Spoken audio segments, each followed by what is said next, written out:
Welcome everybody. So today I'm back and I'm bringing you guys a brand new movie review, and this is going to be for Die Hard 5. So Die Hard 5 is one of the movies that I was really looking forward to when I was a kid. I was a huge fan of the Bruce Willis franchise. I'd seen all the movies. I owned them all on DVD as well, now owning them all on Blu-ray. They're really fun movies, so if you haven't seen them, you should definitely check them out.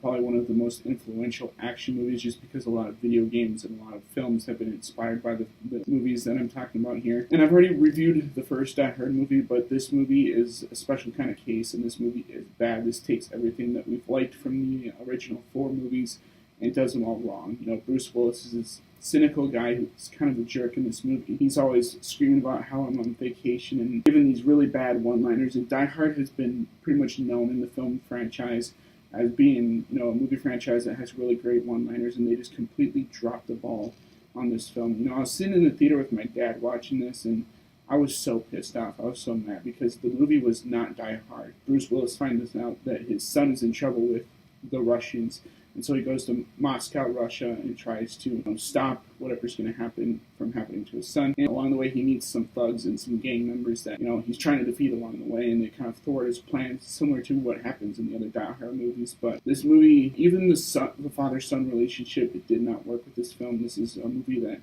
was trying to be a little bit about a father-son relationship, and I even hear that there's rumors that, in the beginning, this film was a lot different, where they're kind of vacationing, and the bad guys take his son, and that leads to him kind of on a trek and a journey through Russia and stuff like that. But that plot would have been a lot better than the one that we got, and the one that we got was just a shell of what Die Hard was.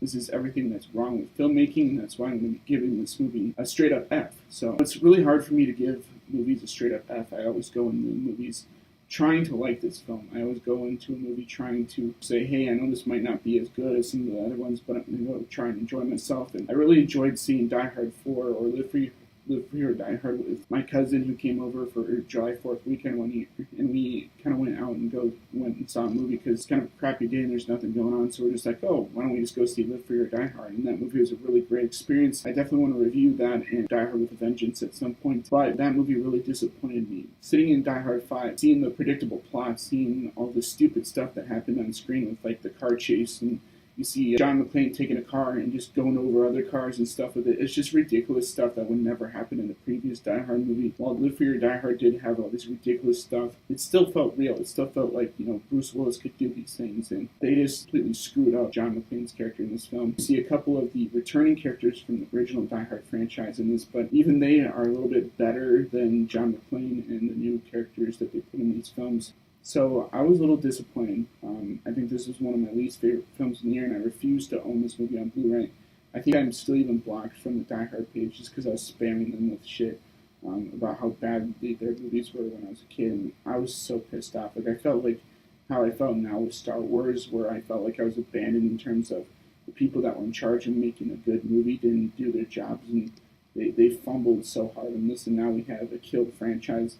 There are talks of making a younger Die Hard movie, which I think could work in a certain situation, but Die Hard 1 was supposed to be like, the Nakatomi thing was supposed to be John McClane's, very first incident with terrorists and stuff like that, so I don't know how they would make it to where this could be a thing in the future, but, who knows? And there's even rumors that Bruce Willis will be in the movie. Who knows if that's going to happen? But my reviews of this movie, like, while there are some cool set pieces, like, the two falling through the glass in the buildings and stuff, at the end of the movie, and then slam into water is like bits of debris, stuff is falling around them. It just doesn't make up for a pretty crappy plot and pretty crappy story.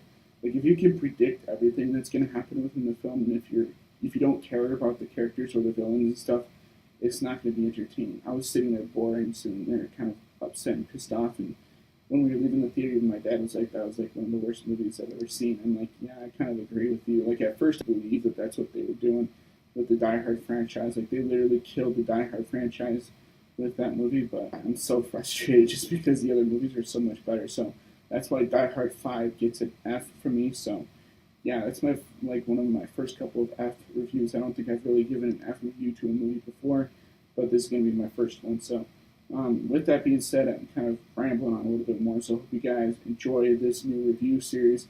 And as always, guys, rate, comment, subscribe, and I'll see you in the next video. Peace.